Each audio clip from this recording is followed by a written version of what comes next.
In a strange place surrounded by lush forests and distant mountains, there are a lot of people dressed up like adventurers. They are, in fact, adventurers in a tower. They are minding their business when they hear a small voice calling all the humans to pay attention. And when they turn around, they find a talking cat trying to sell them something. The adventurers are surprised to see a wandering merchant cat, and they are smitten by his cuteness. They ask him what he is selling, and the cat shows them a cherry tomato. The humans are not impressed with the product after having high hopes for the cat. They were hoping for something grander, like legendary weapons or mysterious potions. A common cherry tomato was something that they could eat whenever they wanted to. But the cat tells them that they would be foolish if they judged the tomatoes before even appraising them. He claims that the tomato he was selling was nothing extraordinary, and they should check its status window to learn about its special features. The humans are curious, and they look at the status window of the magical cherry tomato. It could increase 0.1 MP for 10 minutes, and it could immediately burn 10 grams of fat when eaten.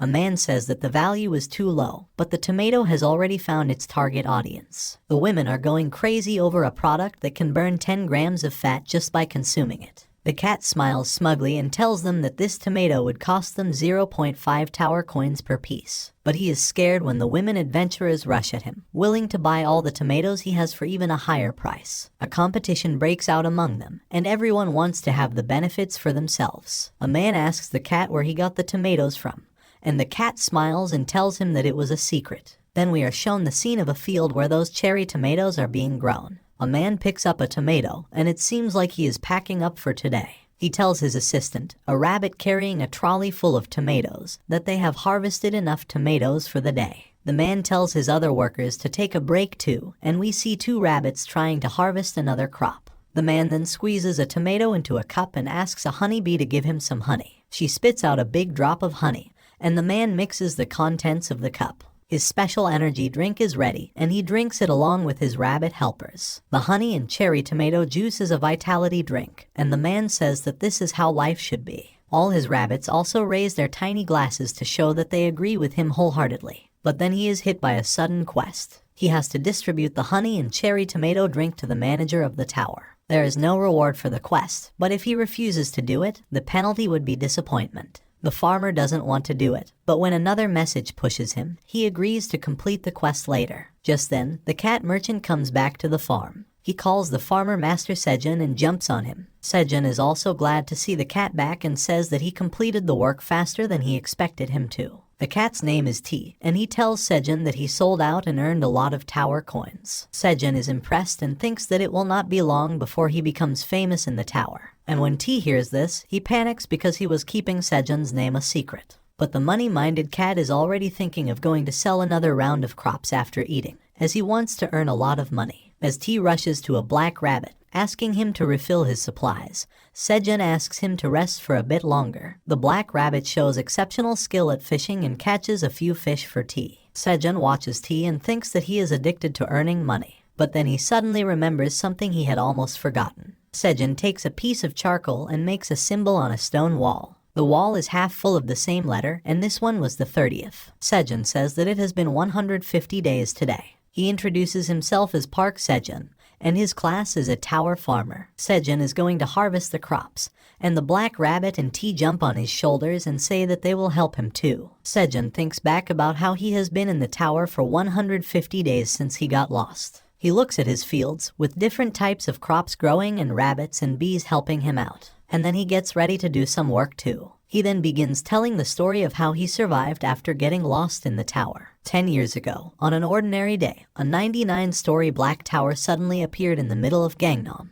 And it was not just in Gangnam but in every corner of the world. A total of 100 towers appeared, and every country started to investigate them. But all anyone could find was the height of the tower, which was 990 meters, and that it was made from a material strong enough to withstand nuclear bomb explosions. But then one day, people started coming out of the tower, walking right through the wall. There was an uproar, and the news reporters surrounded them. They asked the returners how they entered the tower in the first place, and the answer they got was that one day, a black hole appeared in front of them, and they got sucked into the tower. When they opened their eyes, they found themselves on the first floor of the tower. The news gathered everyone's attention, as the same incident was happening all over the world. The people who had gone missing a little while ago were suddenly found coming out of the tower. The following discoveries were made by collecting information from different people who escaped the tower, and they will be made public soon. All 100 towers are connected to one another, and when a person entered the tower, they would find themselves on the first floor. There, they would have to pick one role, either a warrior or a magician. A man is saying this in a press conference. He says that monsters start appearing on the second floor, and every time they clear a floor,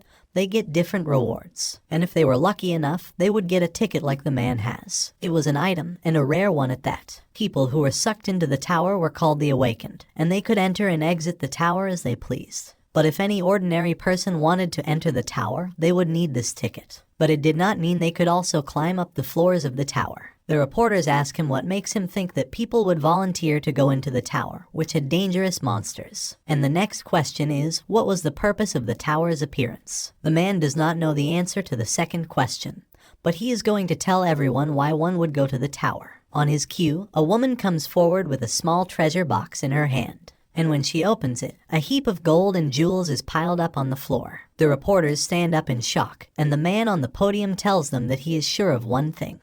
Going up the tower will give them money. This was all a way to get people interested in entering the tower. The Awakened Association had the monopoly over the tickets, and they were charging a ridiculously high amount of money for them. The news of the ticket prices rising from 150 million to 200 million won is live, and a woman is watching it on her smartphone. She is in a mall shopping for vegetables and starts talking with the cashier. She complains that people were putting their lives on the line to make money in the tower, but it was too much for them to charge $200 million for one ticket. She asks the young cashier if he agrees with her, and he nervously tells her that she is right. He was Sejun, 26 years old, and trying to save money for something special. He calculates his savings and finds that after deducting all his expenses, he had about $12 million to spare. He wonders how he could keep his dream alive if the prices for the tickets increased again. He is walking home after his job, and he asks himself, when will he be able to buy a ticket? But he knows that the better question was if he would ever be able to buy the ticket. He is tired of hustling so hard for money, but then he snaps out of his despair. He shouts at himself to keep his spirit up and not give up.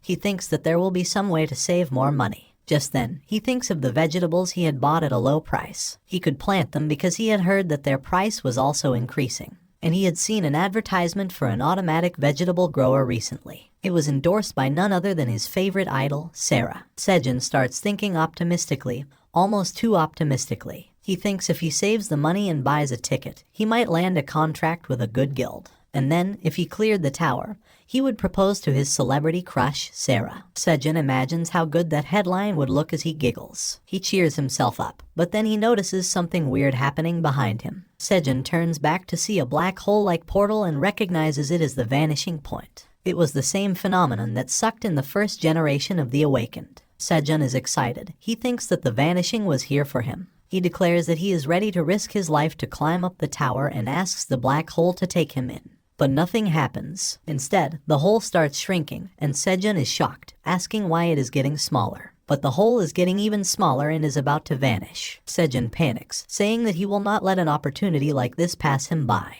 If the vanishing would not take him, he would come to it himself. As he says these words, Sejun jumps inside the hole. He lands on his face when he reaches the other side. He picks himself up and wonders if he really made it inside the tower. Sejun excitedly looks up, speaking of all the things he knew were on the first floor. He wanted to see the fancy chandeliers, marble plaza, and shops selling potions and equipment. But there is nothing like that here. Sejun is in a desolate hole somewhere in the wild. It is an underground dome with an opening at its top through which sunlight pours inside. Sejun gets up and looks at his surroundings, having no clue at all about where he was. He cannot believe it and screams in dissatisfaction, asking where the hell he was. And we see that he was somewhere far away from the tower, in the middle of a forest. Inside the top floor of the Black Tower, a crystal orb is glowing red and beeping. We see the silhouette of a dragon looking at that crystal ball with shock. The ball had detected a change in the tower, and the dragon must find the cause, because that was its duty as the manager of the tower. But neither the dragon nor Sejun have any idea about each other yet. Sejun recalls everything he had heard about the tower's first floor in the interviews with the Awakened. Someone said it was like a very spacious palace, and there were many things that they could buy there. Yet another man said in an interview that the training hall was the most important thing on the first floor. That is what Sejun had heard, but looking at his place, He wonders where he was. A small pond of water, an overhead opening for sunlight, and a cave that surrounded him on all sides. This was all he could see right now. Sejun is defeated by his fate, and he is sitting on a corner, visibly exhausted and utterly devastated. He had roamed the cave for an entire day and found no exit. There was no trading ground or store. In fact, there was nothing here at all. He had screamed for help, and no one heard his call, which meant no one was even around this place. And there is only one possibility that comes to his mind, and it terrifies him. He was lost inside the tower. As he is having a bout of panic, his phone alarm rings. Sejun is sure that his alarm is accurate, and it marked that one whole day had passed here. His stomach growls, and Sejun admits that he was hungry. He takes out all the things he had with him. A bottle of water, some cherry tomatoes, green onions, sweet potatoes, and an apple that was all Sejun had with him, and he decided to eat the apple first. Eating an apple in the morning was something he liked, and the one he just ate is too delicious. But it is not nearly enough, and Sejun eats a sweet potato after it. And the texture, taste, and